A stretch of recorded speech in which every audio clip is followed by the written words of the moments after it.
Okay, hello everyone. Welcome to Meticulous Talks for March 4th, March 4th, 2018. I am Chris Gords. And I am solving problems.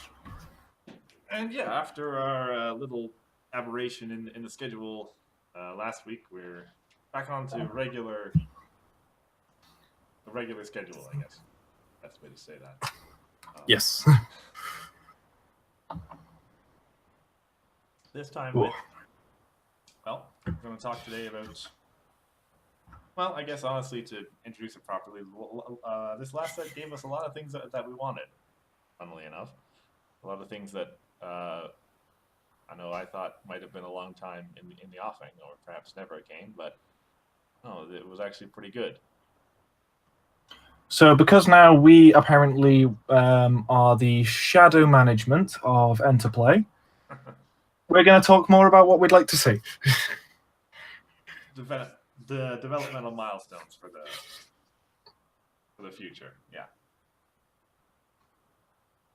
But yeah, so I don't really foresee this having much of a structure.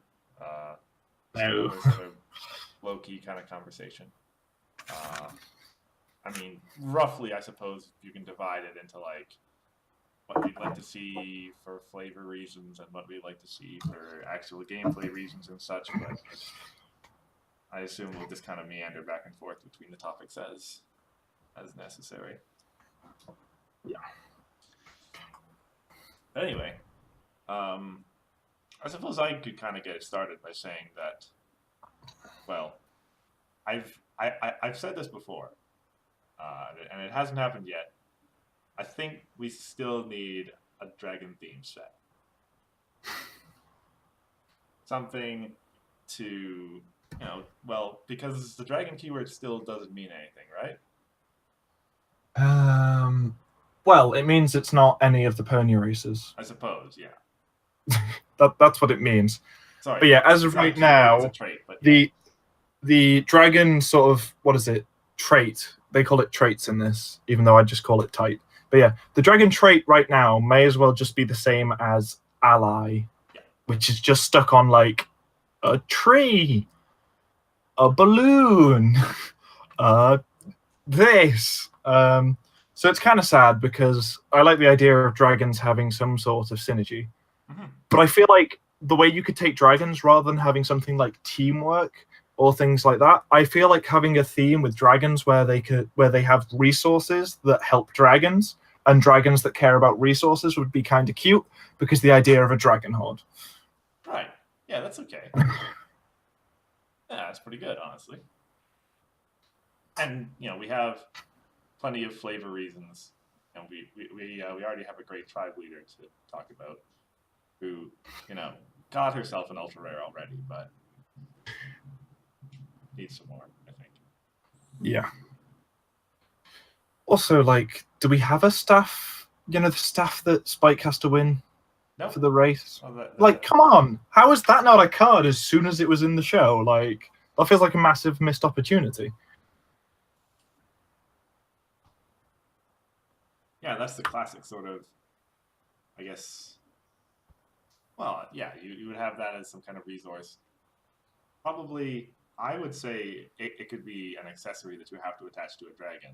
That seems like it makes sense. And then, well, as to what kind of benefit it that dragon, like, I don't know, that dragon can't be affected by your opponent's card's effects and gives all your other dragons +1 power. Ooh, because it's like, whoa, I am the king of dragons, you can't touch me. And also, all these other dragons are good. Or if you want to go full ham, complete flavor on it, when it's moved to a problem, you may move all dragons you control to its problem. Because they do as the king says. Go there. Yeah. But yeah, whatever. How we decide to implement that, it'd be a great excuse for another Spike main who we don't have any of those yet in core right now. Bring back dragon counters. Just put Crystal Games Spike in core, okay? No, well, there are 2 Crystal Game Spikes. You're talking about orange, I assume, right? Yes, the purple one was awful. Yeah. Bring back the ultra rare spike that broke a resource, but don't bring back that resource. There you go. Because otherwise it was bad. Mm-hmm. Which didn't autoplay. Oh, are we? But you're here. You are seeing and hearing us, right? They might be far behind then, if it didn't autoplay. I'm not 100% sure how Twitch works. Well.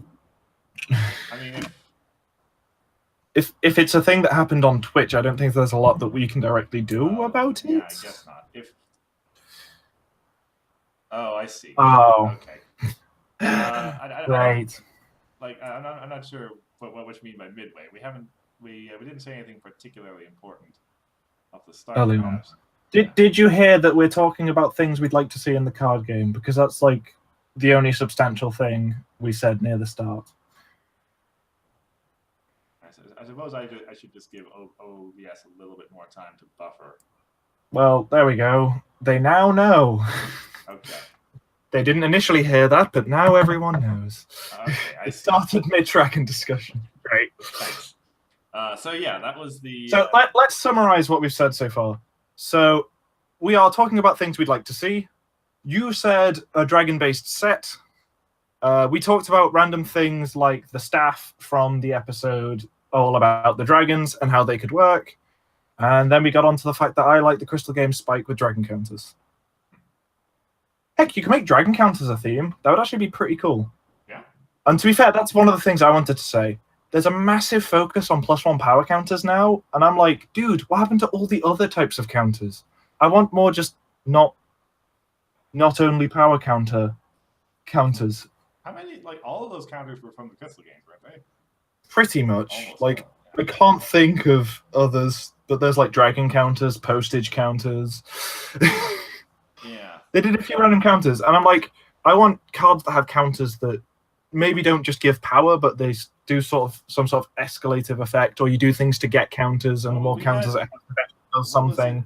Just last set, Wonderbolt's Runway was some special kind of counter, right? Yes, that was a cool card, and I liked that card. Unfortunately, it's not competitive enough. It was a fan-made card, right? That was. Cutie mark counters aren't counters. The card is considered to have the state cutie marked, and it gets a +1 power counter. Sorry, just commentary. Yes. It's magic.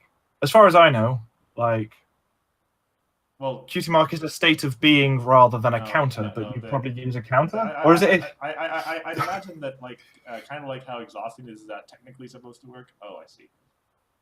I would have thought, like, somewhere deep within the rules it technically is a counter, but okay. I only know stuff like that thanks to Magic, because it has a similar thing to cutie marking called Monstrous, where everyone was like, well, Monstrous is a thing where you put counters on it, but no, Monstrous is also a state the card is in. So it's like, when it's Monstrous, if you then take all the counters it gained off it anyway, it's still Monstrous. And yeah, so I always just look at it to be just the same as Monstrous in Magic, which made my life a lot easier. But yeah, like, just doing interesting things with counters. That isn't just, oh man, it got bigger. Yeah. I think that'd be interesting. Or if you want to go whole hog, make -1 power counters. Oh, those are a thing in Magic too, right? Yeah. Although it feels like a design inevitability, so I wouldn't really push for it, honestly. Yeah, it's something that'll just happen at some point. Sure. It does feel like a design inevitability, and then there's always the ruling of, well, if it's a +1 counter and it's got a -1 counter, just punch them together and get rid of them both. Because that's the easiest way to rule things, rather than going, so this thing has 58 +1 power counters and 59 -1 power counters. Why hasn't it just got 1 -1 power counter? Okay. Yeah. So, and I also said last stream that I wanted to see. Well, we've got some amount of, I want to say, almost like inevitability with last season and some stuff that's necessarily going to be an ultra rare cycle.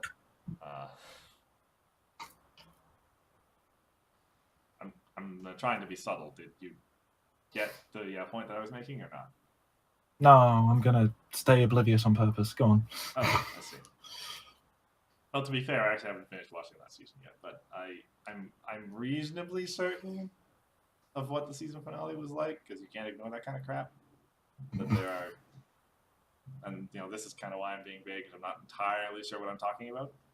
But I believe there were certain famous characters who might be good ultra rares that episode. Yeah, probably. That's a safe assumption. Yeah. So. Seaquestria and Beyond. How far through? I'm trying to think.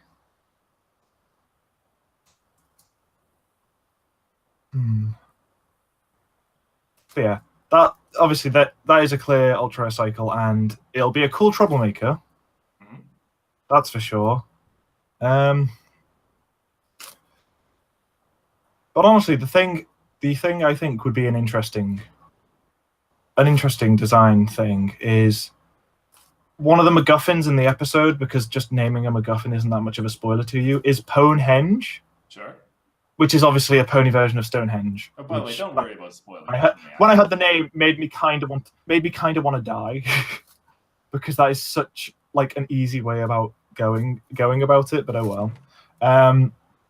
But yeah, I feel like a thing that they don't do very often anymore is things you put on problems, and they usually use locations for that. Like Ponyville is a resource you stick on a problem. So I'm like, I wonder if Pwnehenge will be an interesting resource you can stick on a problem. And then I wonder if it'll actually be good enough to play yet. Because so far they kind of haven't been, except for like, wasn't there like one that had vexing that you played on a problem? And that was kind of good for a bit? Yeah, I've seen, way back in the day, I just can't decide. I believe that one was played on a problem. And was a purple card that saw play. Or at least I saw it in tournaments, but... Who knows? I don't know if it was tier 1, but I know people actually used it, because all the others nobody really used. Yeah, so stuff that you can play on problems that's like actually good would be nice. Obviously, the issue always being, well, all they have to do is replace the problem and then it breaks. Well, just stick this problem can't be replaced on the resource, and you get rid of that issue. Yeah. If it has to be replaced, if it has to be dismissed by either being dismissed or the problem being solved, it instantly makes the card a lot better. Yeah, that's actually something that I've campaigned a little bit in the past for Pinkie Pie Remix Master, the white ultra rare that stops problems from being replaced, or at least from being solved. Or actually, no, just in general. You exhaust that, and then it won't be replaced. Yeah. I think. And that's an ability that I'd like to see more of, honestly. Well, okay. Yeah. Well, yes, of course I do. Of course I do. That's. Yeah. Don't worry, just errata them all to say, but cannot be used on blackmail. Just write it in pen on every card. It'll be balanced. I mean, we already have, bodyguards saying my next problem is blackmail, and the problem after that is definitely blackmail as well. So. And no matter what happens, I will then dig again to blackmail. Like, yeah. But yeah, that's the whole sort of reason for it is just because you want the whatever positive effect this card that you play on the problem to last as long as possible. And if it can just be got rid of really easily, it's like, well, what was the point? Yeah. Although, like, I guess now that I think about it, like, if you look at a car like Pink, Bait and Switch, obviously Bait and Switch is a really, really good card, but like the ability to turn off that card without it actually being in play perhaps is a little bit much.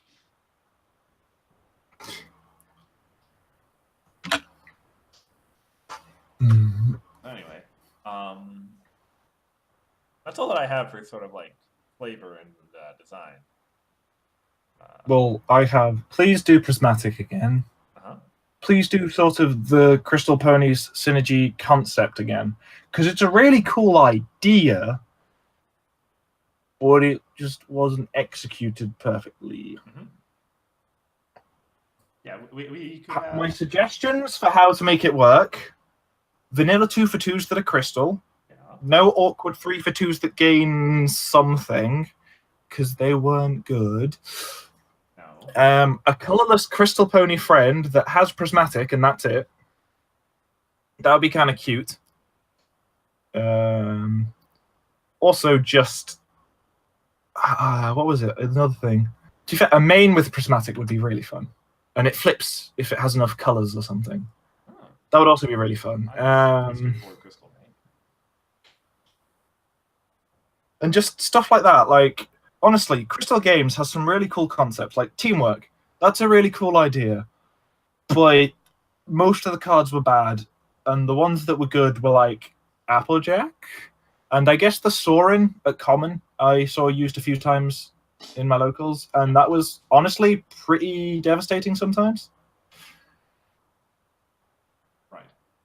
Yeah, I think like one thing that you could do from like a design and grouping perspective, since we're in the Beyond block and such, is like you could, if you want to do Crystal again, just have a set that's all like stuff from outside Equestria, basically, and so it's all Crystal, like the Crystal Empire and the Griffin Kingdoms and the Yaks and all that together. Boom, and it fits in Beyond, right? Yeah. Perfect. Which, I mean, we've had a few Griffin cards, and honestly, there isn't maybe that much to tap in terms of characters over there, but still something to think about. But I mean, so go ahead. Like, you say there's not many characters, but how many times have the Maiden 6 been used? Okay, that's a good point. Like, reusing a character is easily justifiable, I feel. But that puts me onto another thing that I've always thought would be really fun. Mm-hmm. Mains that care about you having more copies of themselves. Ah, okay. So Twilights that love it when you just run Twilight. Applejacks that love it when you just run Applejack. Stuff like that would just be adorable and really fun building the Applejack only deck. Like, would just be hilarious to me. Huh. Yeah, it's actually... Okay. Even though flavorly, it doesn't make any sense. Why is there 20 Applejacks helping me build this barn? Right, yeah. As I thought about that, I like had a couple of ideas, and I was thinking to myself, wait, this is basically just the same thing as Trials that we had before, but it's something that I basically only this card game can really do, because I think Pokemon kind of has done Pokemon, it in little bits, because obviously there's lots of versions of like Pikachu or whatever. Yeah, I suppose, yeah. But yeah, it's an idea to having cards that share the same name but different subtitle. I mean, we've kind of did something like that with Redeem 2 sets ago. But well, that didn't really work out so well. Yeah, but that wasn't like a really cool mechanic, and it was on what, 3 cards? 3 cards. Woo! No reminder text anywhere. Thing. Yeah, like, all right, good. Yeah. Yes, you're right, Hithrock. For all the people out there who want to run the Trixie only deck, I imagine someone has, possibly you.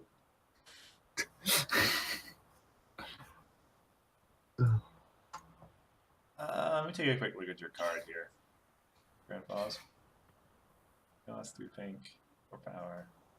So Bottle Danger resource, accessory, 2 cost, 3 pink requirement, 4 power. Play one of your friends. Main phase, exhaust this card to put a rage counter on this card. Immediate, retire this card to gain control of all the personal friends here with printed power less than or equal to the number of rage counters on this card until end of turn. That's not bad. That's like, let's see, main phase exhaust. So it would take you like 2 turns to, sorry, less than or equal to. So yeah, 2 turns to get fair amount of stuff, and yeah, honestly, that's like since it's got a necessary time delay on it, it's not a huge problem. I mean, you may as well just pay 5 and drop main 6. I mean, yeah, you could. Like, is the sort of so yeah. But what if your opponent's got an Octavia out? The harsh judge, that is. Then you use one of your 20 dismissal effects in pink and get rid of it, and then try again.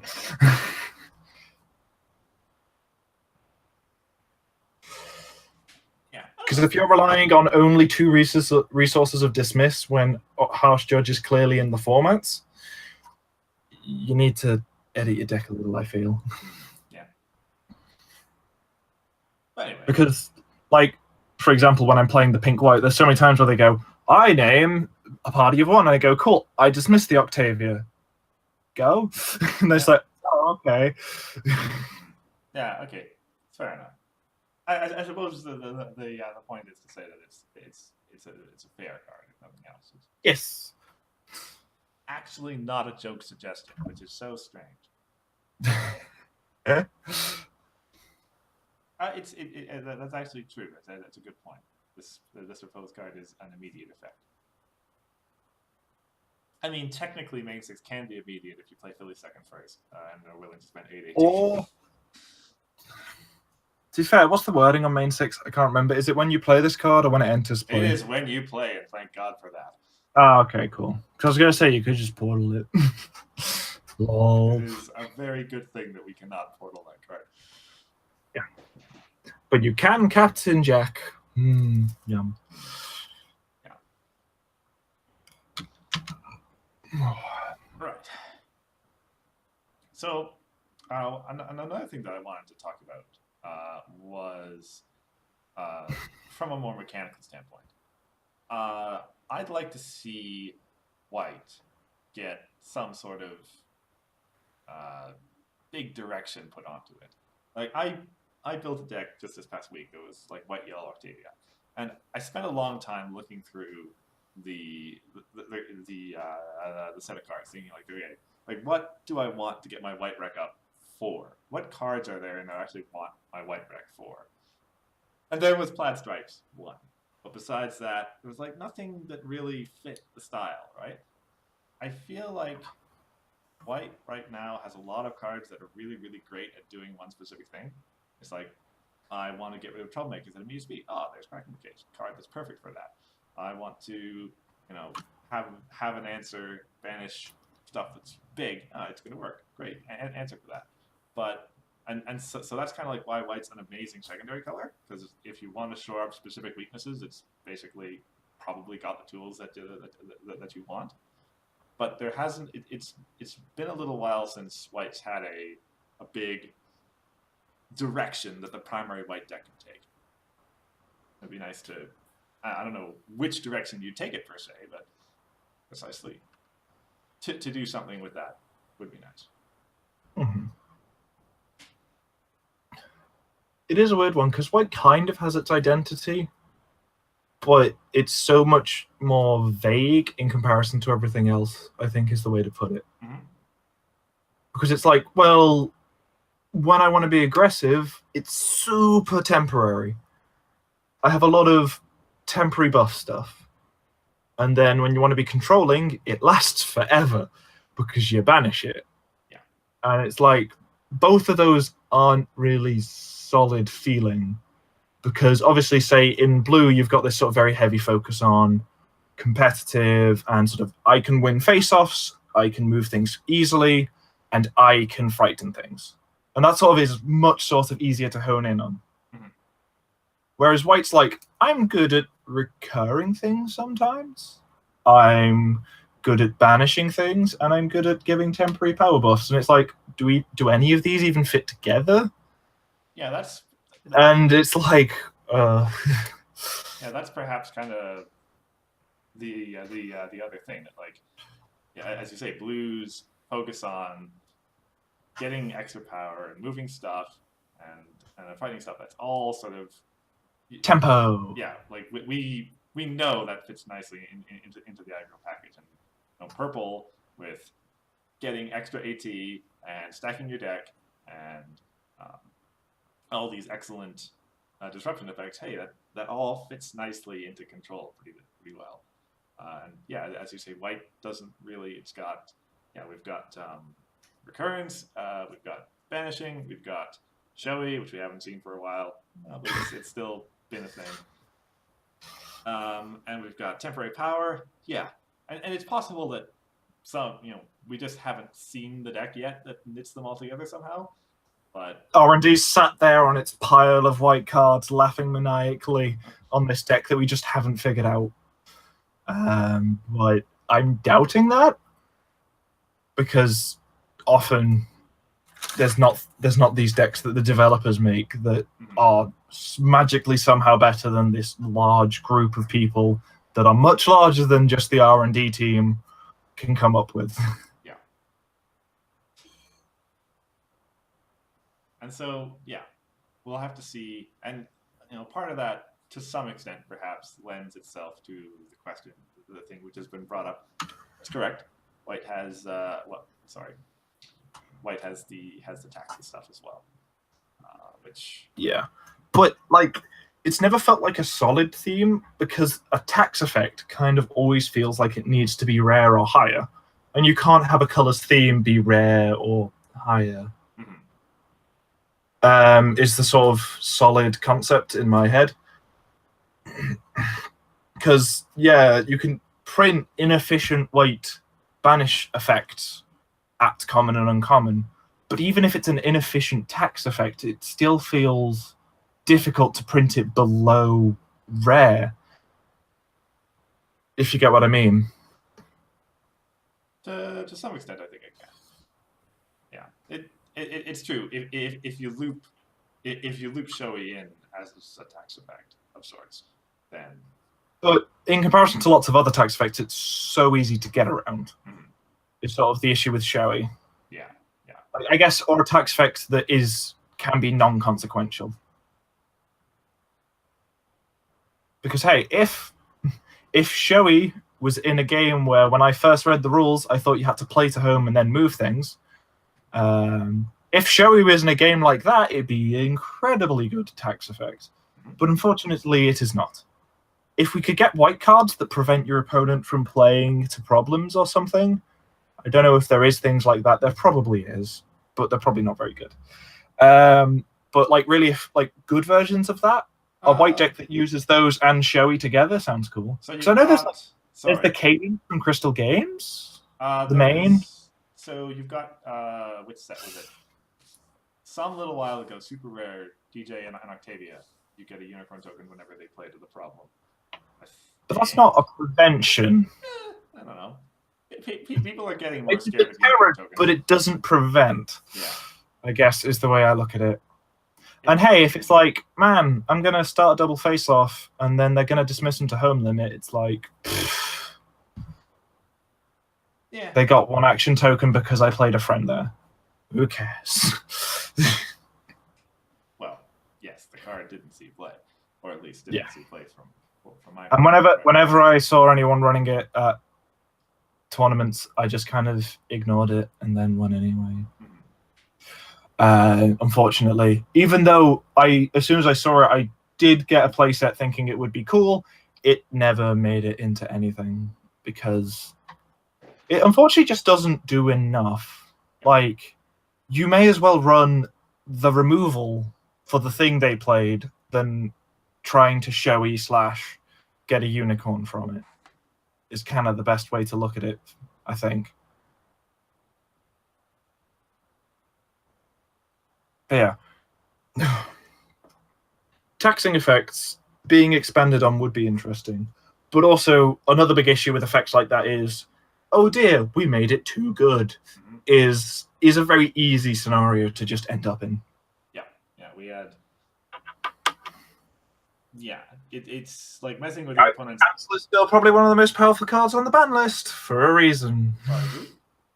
Guidance Counselor. Oh, yeah, I was going to say... Not white, but... Yes. It's definitely a tax effect, and Stuff that messes with your opponent's AT is like a really, really fine line between fun and Very, very powerful.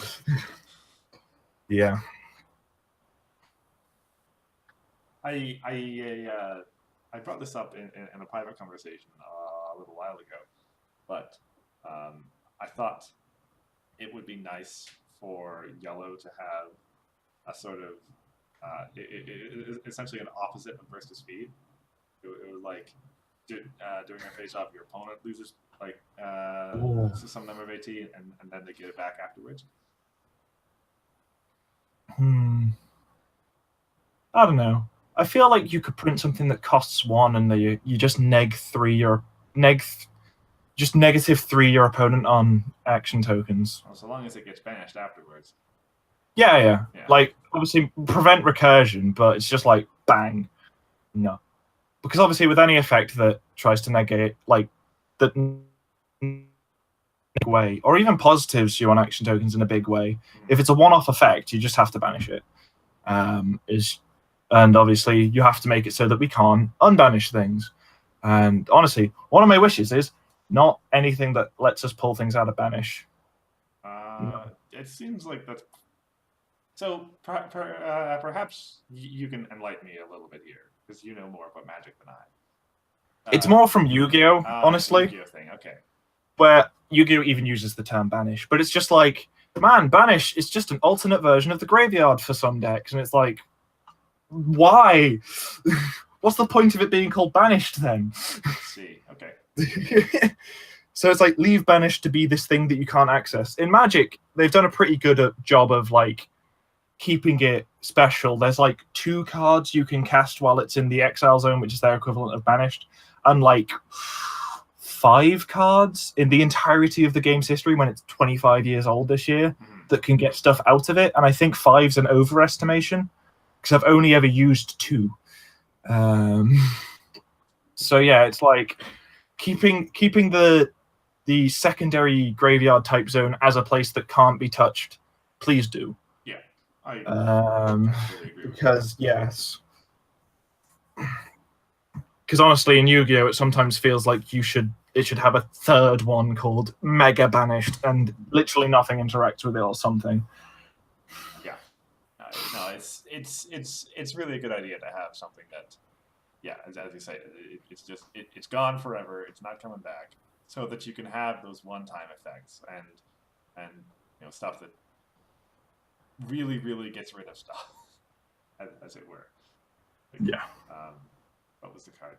Destiny Drain wouldn't have been quite the thing if there was ever a way to get the cards back. Yeah. Well, the Eldrazi stuff is more of putting things back of your opponents half the time. With flipping, what was it called? Or Devoid and Ingest. God, those were so okay mechanics. They were so boring, honestly. Even in Limited, I didn't enjoy them. But yeah, Ingest and that concept was kind of weird. But yeah, the Eldrazi do it sometimes. But it's like...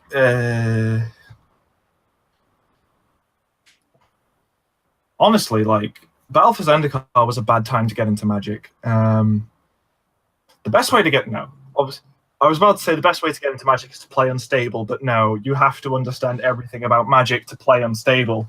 Yeah, unfortunately, even though it is incredibly fun and like it's an absolute blast, you have to understand Magic to a pretty good point. Otherwise, you're just going to be lost and staring at these cards that ask you to throw them.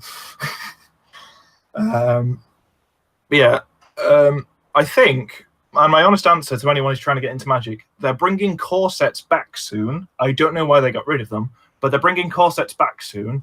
So anyone who's thought, man, Magic might be cool, when the core set drops, I think in about half a year, go for it. Give it a try. Because obviously that's the one where the mechanics aren't too complicated. You'll be able to understand and grasp hold of that traditional Magic feel of, I tap out all of my lands and play this big monster guy, and all those sort of feels will try and be captured because it's a core set. It tries to sort of capture everything that Magic does. So go for that. Anyway, after that detour, yes, back to the horse cards. Back to the game we're actually talking about. Yeah, so Sorry, the chat might notice I'm a little bit louder now. I noticed that my sliders were a little bit off. Had things still set up for the stream match that we did last week. Yes. Anyway, another thing that I wanted to touch on the topic of colors. I don't think either of us has anything we want to say about yellow because it's done well finally. Yellow has got a pretty good identity, honestly. Mm-hmm. And I'm quite glad of it. All I'd say of yellow is some really sort of pushed in power level return to hand effects for friends. Yeah. Because we've had kind of food fight, but getting kind of food fight feels kind of rubbish when food fight dismisses it and it's gone. Yeah. So I would like a really pushed one cost, return something with 3 or less power back to hand. Like, that's really pushed, but is it broken? I don't know. But like, I want a really pushed yellow return to hand effect because it could really bring it back as an actual main color. Yeah. Even, which would be nice. To be fair, random card. Let's go through random card wish list in the colors. Sort of random little effects we want in each color, and Sure. I don't know, even a suggestion for the card itself.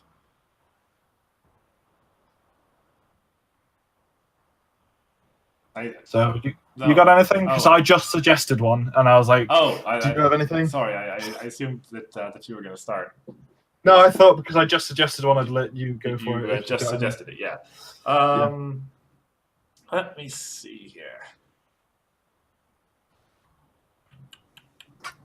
Well, sorry, you kind of sprung that on me. Okay, another fun one that I've always had in my head. I don't think it'd be particularly good, but like a 5-cost purple event that just reads send all characters home, or move all characters home. I guess it wouldn't be counted as send, but yeah, just Mm-hmm. That's not a bad idea. Just call it nap time or something. I don't really care. Just put everything home. Oh, sorry, you all got to go home. It's nap time. But yeah, like that would be fun. I don't think it'd be particularly good if it costs because obviously you'd have to overcost it by quite a bit. But I'm sure it'd be fun just as a card concept. Actually, something that you talked about a little while ago, and as you, I guess this is a white thing. Yeah, like a white, like to just say explicitly, a white resource that goes on a problem that says friends can't be played to this problem. That would be. Oh, that'd be good. Yeah. I'd like that. This problem can't be replaced. No. To be fair, is it White's thing to prevent? I guess it's White's thing to prevent replacement of problems. So even just like a 2 to 3 cost resource that you play in a problem, and it's just this problem can't be replaced. Or like, well, it'd probably be like can't be replaced unless it's solved or something like that. Yeah. Which would be an interesting way of doing it. Yeah. Orange had the, well, okay. I was gonna say that Orange had the kind of stay at problem stuff going for a while, with Joe and yes, stickiness and I was and hazmat suit and stuff. Yeah, and I was gonna say maybe they should push that a little, but then again I remembered Applejack and Fluttershy are a thing, and perhaps that's been pushed enough already. To be fair, I feel like a problem in Orange that makes your friends stick. Mm-hmm. Just friends, would be interesting. But I don't know. Also, I want a purple and blue card that is immediate, frighten all friends. That would just be hilarious. Immediate frighten everything, eh? Yeah. Because we've got something similar in purple. Mm-hmm. In Crystal Games ages ago, but I feel like you could push it in purple blue to be immediate, and it would just be kind of hilarious. Yes, you've got a very good point. All of my suggestions are just make blackmail better, basically. Ultra rare white problem. If your opponent didn't confront anything, score 15. That is a thing I've actually want flipping high rarity problems, like really high rarity problems, because we've never had a shiny problem. And obviously we won't get it anymore. But hey, just maybe the issue was that making problems foil was really difficult. So now we can have ultra rare problems because they can just put the gold leaf on it. Yeah, that's an interesting idea. Like, that would be super cool. And like heck, you could even make it so that you can only have one in your problem deck or something if you're thinking you're going to push it too far. Yeah, like I remember Fireman Ready back in the Harmony days, and that seems like it was rare, but that sure as heck could have been an ultra rare, honestly. Based on that, it was such a sort of big novel effect that it could have been stuck at ultra rare if they wanted to, but it seems like, I would guess problems get printed slightly differently because they're sideways. I don't know. No, probably not. It's probably just still cardstock, but I don't know, because we've never had a problem in foil, which has always been a bit weird to me, but oh well. I guess not being able to know where something is in your problem deck when one of them warps is a good idea. Yeah, that might be. I mean, that's kind of a tangential point, but it is true, unfortunately enough. Yeah. And actually, Hith is right as well. But we were talking about stuff White did a little while back, and White has the scoring points thing, but it's been done. It's been done in a multitude of ways, right? We had RTO. And then we had some really mediocre versions of it, and then we've got like Blackmail and Photo Finish, which are really good versions of it. Yeah, like we had the point score that aggro wanted, and now we have the point scores that control wants, and which has kind of lent itself to White kind of being the win condition color, like splash into White because you want cards to get you points, and points win you the game. Yeah. Which, once again, I'm not. I've never been entirely sure if that's necessarily good. Like, there certainly was a period that I went through building Control and Harmony where, you play White because of course you play White, and then, well, since I'm playing White, I may as well put F-Stop in the deck, and since I've got F-Stop in the deck, I may as well put Gyro in the deck, and since I got Gyro in the deck, I may as well Toolbox, and now we're all running the same deck. Yeah. Also, a fun idea. Cards that make it so mains get pseudo dismissed. So I don't know, like a resource that's like, if a main has 3 or more power, it can't do anything. Negate its effects, or however, loses and can't gain abilities, I think is how it's worded in this. Yeah. It's been so long. Been playing a lot of Yu-Gi-Oh! With a friend recently, and it's just like, the word negate is now bored into my skull because that is like the most important word in that game. So it's like, loses and can't gain abilities and can't confront power to solving problems or face-offs. Is that the completely useless text line? How to make something pointless? Yeah, well, so like the completely useless text these days is to copy Petrified and say... Yes, Petrified's line of text is ridiculous. It's so big. Card can still be exhausted for like Muffin Mare and stuff. But besides that, nothing. Yeah. And then that was it. Mains that when they flip don't have 3 power. Right. We have just one in Harmony. Good old Discord that starts at 3 and goes to 1 is one of them. I'm saying because I would have guessed you'd missed it. You're correct. I did. I was thinking only of Luna. Yeah. And then there's very bad 2 power Luna. Which, like, to be fair, if you had something like that where the ability on the other side was actually pretty darn good, right? Like, you could even have a main that was 1 on both sides if the boosted ability was good enough. To be fair, that also brings me on to a retrain of the Canterlot Knights Ultra Rare mains. I like the idea of mains that purposely flip to and fro to gain advantage in some way. They just didn't do it very well with those two. And I think because they didn't do it very well with those two, they're sort of afraid to do it, to try it again. But I'd very much like to see it. It's a cool design space. Yeah, well, I mean, we've had innovation of sorts in the main design space with Seaquestria. With the one-time ability. So perhaps in the future, we're going to go into that direction. Side note for me, I know I got my amazing Celestia card. I still want a Celestia main, again, if I can get it. It doesn't even necessarily have to be good anymore because we have day shift now. Just a card.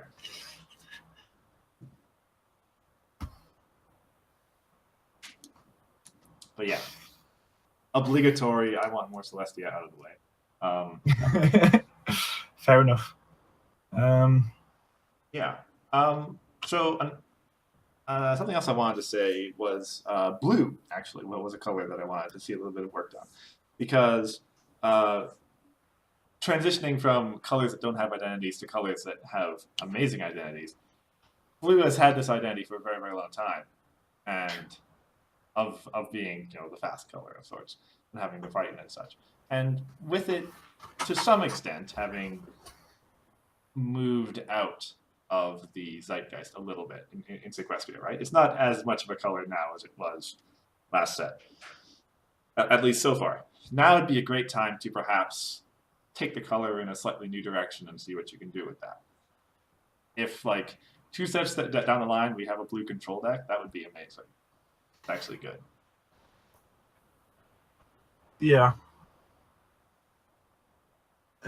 Oh, what is it? I had a thing to say because you said that.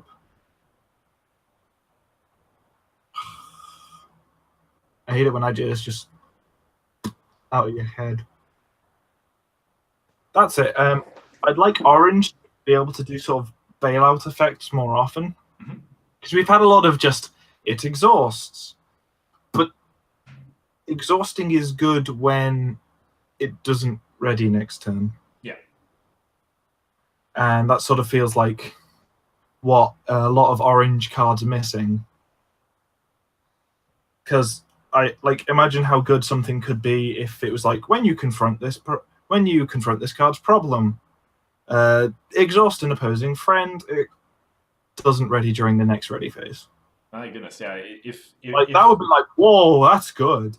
And that would replace all of Orange's exhaust this friend stuff with exhaust, and it doesn't ready to the next ready phase. That would be suddenly beautiful Orange deck.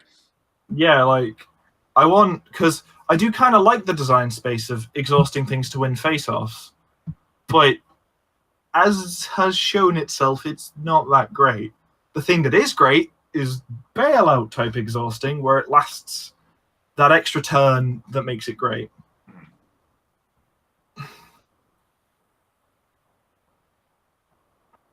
Which, to be fair, you probably couldn't do exactly what I suggested, because I imagine that would potentially be a little bit overpowered.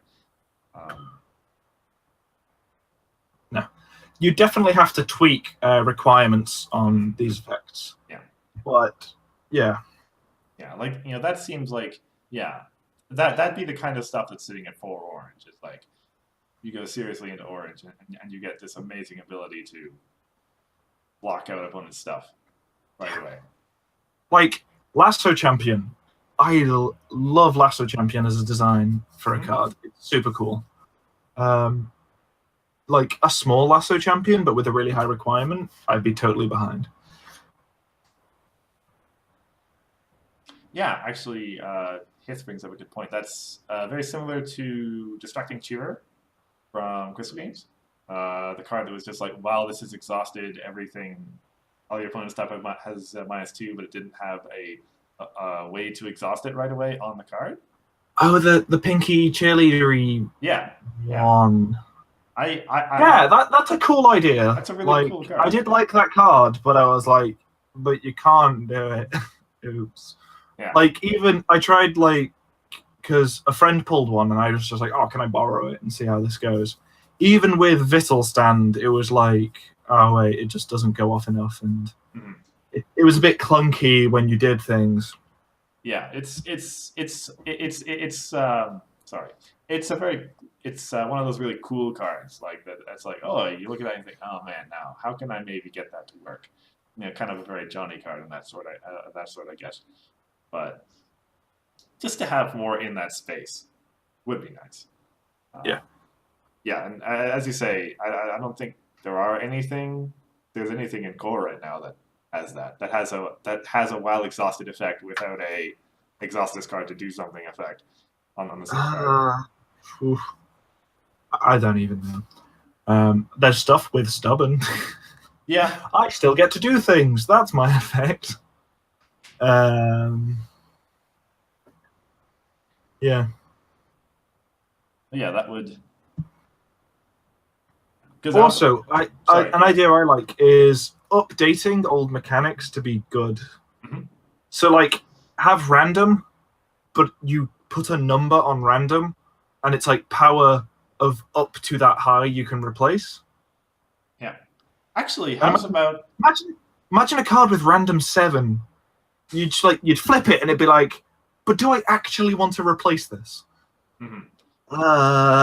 Like actually, in theory, now no, this is just a total spitball idea, and shoot me down obviously right away if I'm wrong. But what if random instead was something like, and I don't know, this isn't particularly random, but something like 3, like it's random 3, and it says if you flip a card with power less than 3, replace its power with 3. That would also be cool. Yeah. Like, sticking, like, what would be the term? Sort of putting your flips onto being a specific number would be kind of a cool effect as well, yeah. Would that be pink or would it be purple? Yeah, that's not a pink thing really, but it does sound kind of cool. Yeah, I don't know, like maybe that's an orange thing or a purple thing. Yeah, it could be either way. Or actually, yeah, as you say it's just directly your flip cards all have power 3 or something like that. That would be interesting.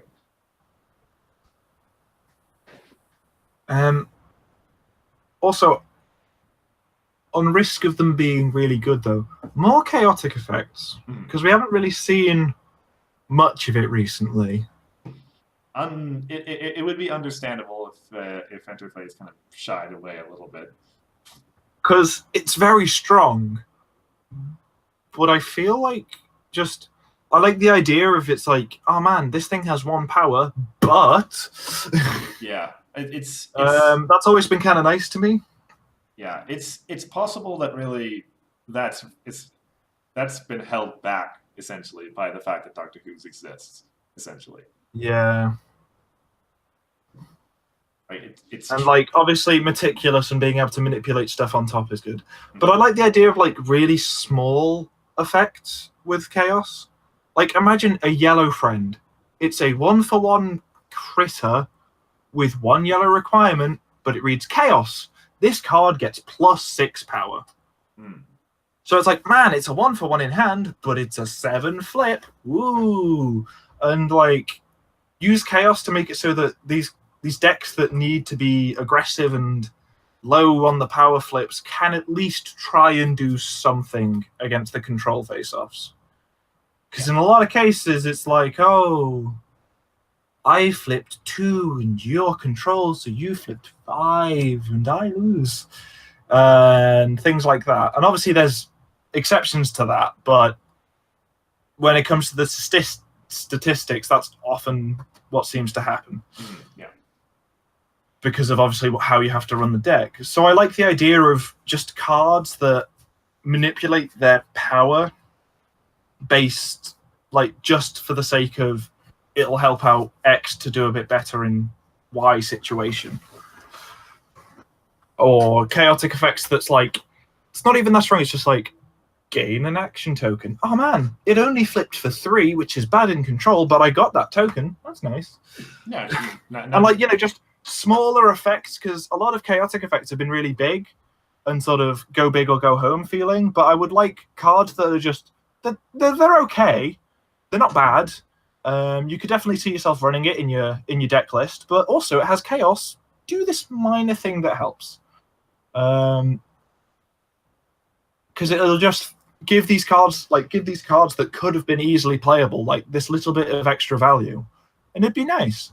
Like all these weird orange exhaust cards, just stick exhaust a character on the chaos, and suddenly it's a lot better. That's an interesting point to make. That if it's a chaos ability, it's automatically great because, well, there's already a face-off going on, so it's probably stuff on the other side that you'd like to exhaust, unless it's a troublemaker face-off. But yeah, even then, like say the exhaust effect, it's like, well, I'll exhaust your cover to cover, and they're like, I didn't get to go to the main phase with it. You're right. I remember that Owlicious. Yeah, but it's on a not very good card.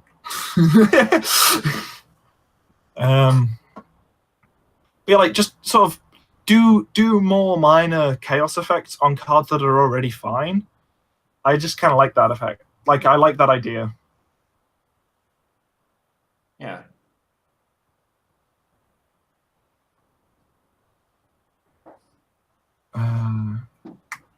What else is there? I know I probably have a long list. Yeah, probably. That's it. More white. A thing you could build white's identity on is counter spells.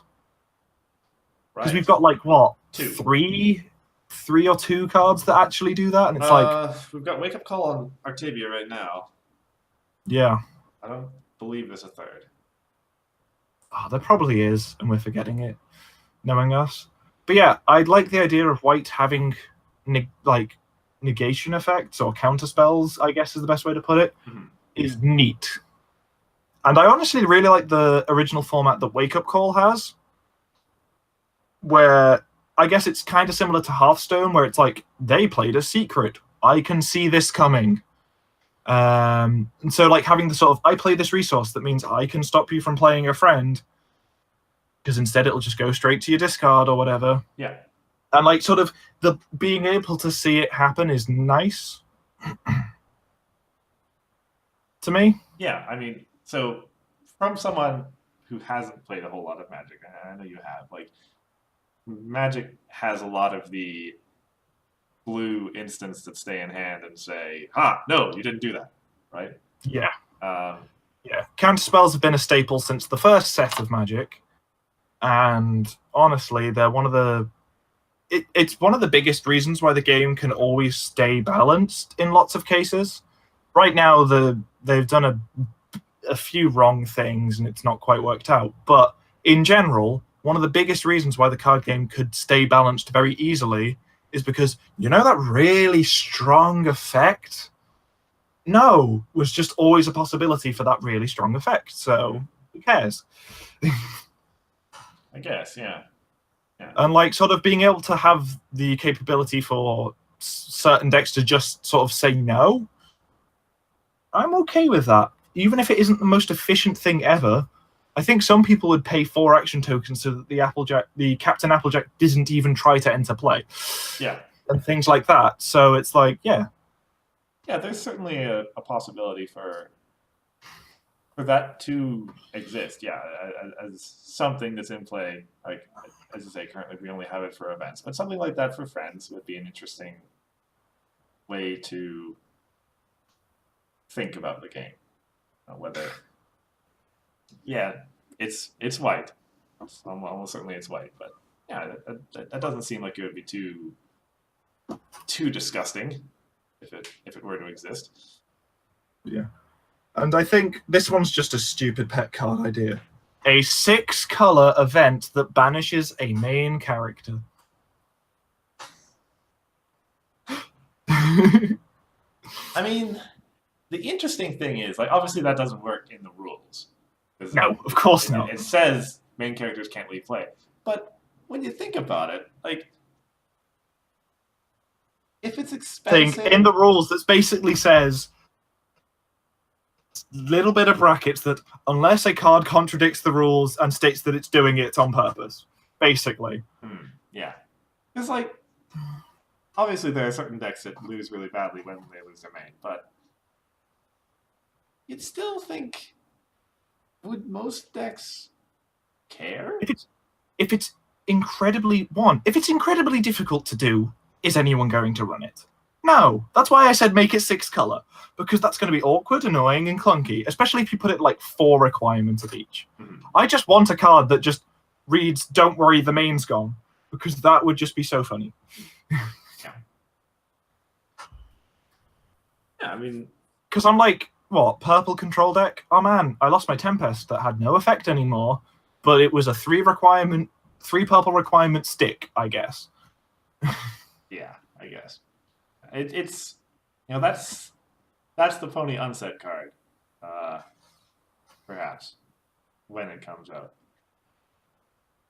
or one of several that I've heard. And yes, Hith brings up in the chat that we have Desert Road, which is of sorts. Obviously, the difference between Desert Road and completely sort of a counterspell being used on the friend is the counterspell effect would also make it so that they don't have the 5 power even. Which is obviously always going to be is pretty relevant when it comes to 5 power, at least. I feel like it would take a lot of tweaking to make it so it doesn't just feel ridiculous, because obviously the resource management in comparison to lands with action tokens is so much different, which was a big learning curve for someone who plays Magic, was getting used to how action tokens worked. But yeah, so balancing it would be difficult, but I think negating or countering or whatever it's called in this game, is it called countering on? It is called on Wake Up Call or Octavia. What is it's called canceling on Wake Up Call. Canceling. Okay. Yes. Yeah. So canceling things from being played. Yeah. I mean, White being able to cancel, I think that would be a nice part of its identity if they wanted to go in that direction. That could work. We haven't talked about pink much at all. Kind of. I mean, pink's got everything right now, so why do you need it's about it? Yeah. Kind of a complete package. Make pink worse somehow. Print cards that inherit as they are associated with every other pink card makes it worse. Yeah. What was it? But yeah, I think greater experimentation with 3 colors would be cool. Because obviously we have 4 cards. Is it 4 currently? 4 cards, yes. Yeah, which is like, ow. Which, if they did this, one expects that they're going to keep. They'll keep going. Yeah. What else is there that I've been thinking on when the sort of topic was suggested? Oh yes, human set. Woo! Get that out of the way. Naturally. Equestria Girl set at some point. I feel like that could be the unset for ponies. Perhaps. Where you've got all these pictures of humans, but if it's Applejack, it just still says Earth Pony on the card, and like that's part of the joke. I mean, actually, that would be pretty funny. All these images of humans, like, why does it say it's an Earth Pony? Because it is. Yeah. And you ain't telling me otherwise. No. Yeah. I mean, actually, I was thinking about that a while ago, and I realized we don't have a sunset main yet. That's a nice idea. Ooh, I never thought of that. Yeah. Then again, I've never been too bothered with Bacon Horse. Yeah. She's neat in those films, and like she's probably the only reason to watch those films when it comes down to it. Because her development's actually interesting. Yeah, we don't have a main for her. But the unfortunate reality of that is we don't have a lot of footage of her as a horse to work with. It's true. I mean, obviously, if we were doing the human set, then that wouldn't be as much of a problem. Woohoo! It doesn't matter. We've got a lot of footage of her as a human. Yeah, I know she has fans out there. Oh yeah, that was another one. The elements of harmony. I feel like they could just do them again. But better? Yeah, like I feel like we could redo elements of harmony as something else. Because honestly, when I saw them printed, I was expecting to see each element again. Honestly. Or, I don't know, retrain the keys or, well, other things, things like that. And yeah, I guess Season 7 brought the items that go with the legends. That's a good alternative to the elements, but a similar design space. Yeah.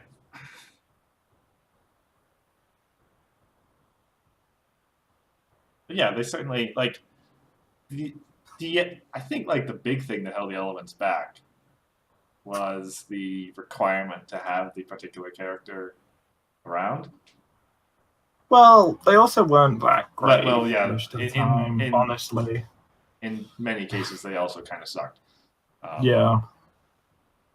Because it was all of these little bits of hassle for not anywhere near as much gain as you really would want to get from it. Mm-hmm. Yeah. I mean, there's your 6-color deck. If you have some huge benefit from having all the elements together, like honestly, being in 6 colors in that, it could honestly be, if you have all the elements in play, you win the game. Yeah, that'd be fun.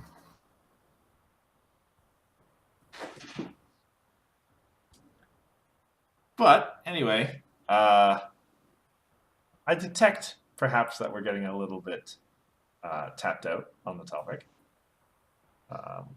and it's been a reasonable amount of time, so perhaps we could wrap it up there. Oh, is there any random small thing that I have to say as the last one?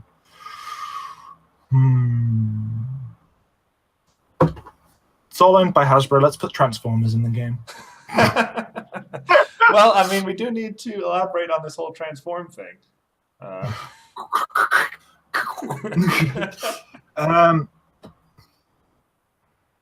Although, like a bit of design space that was used with Transform that I'd like to see is the idea of having like an offensive half of a transform and then a defensive half of a transform is really cool. And they only did it with Prince Skystar. And I just generally like that idea of sort of being able to go, I'm going to transform into this that has eccentric or showy or whatever, and on my turn I'm going to transform into this, and when it enters it gets +2 power because it's white, I guess, and stuff like that, so that these sort of temporary gains effects can be actually pretty good. Mm-hmm. Yeah, that's an idea. Yeah. Having something like that, you're right. Skystar was the only sorry. It was the only closed loop transform as well, which is a shame because I think like transform loops are kind of cool in concept.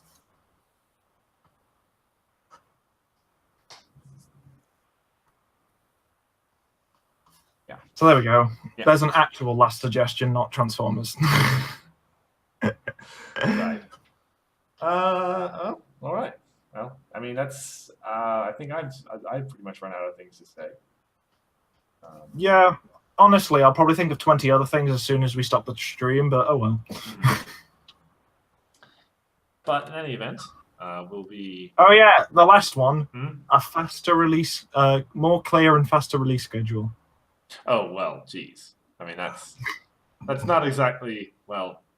Perhaps it is a little bit innovative. Sorry, Enderplay, but. Ooh. Yeah, I mean, we all know that that's what we need.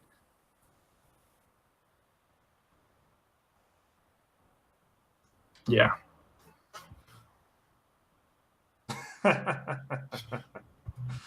Thanks, Lunatic.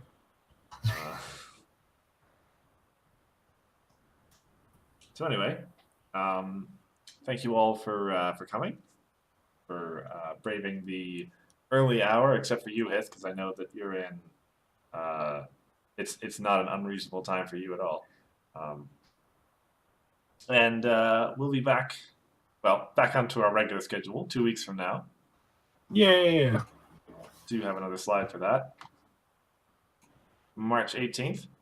And if you know of a friend who wants to see our content and wasn't able to, you can check us out on our YouTube channel right down there. Apologies for the unfortunate URL. We're a small channel at the moment, but everything we've done is over there, all the way back to last year, first got started. And this one will be up in a couple of hours after we finish. But until then, thank you all for watching. I have been Cursed Course. And I've been solving problems. And we'll see you all in a fortnight. See you all in a fortnight.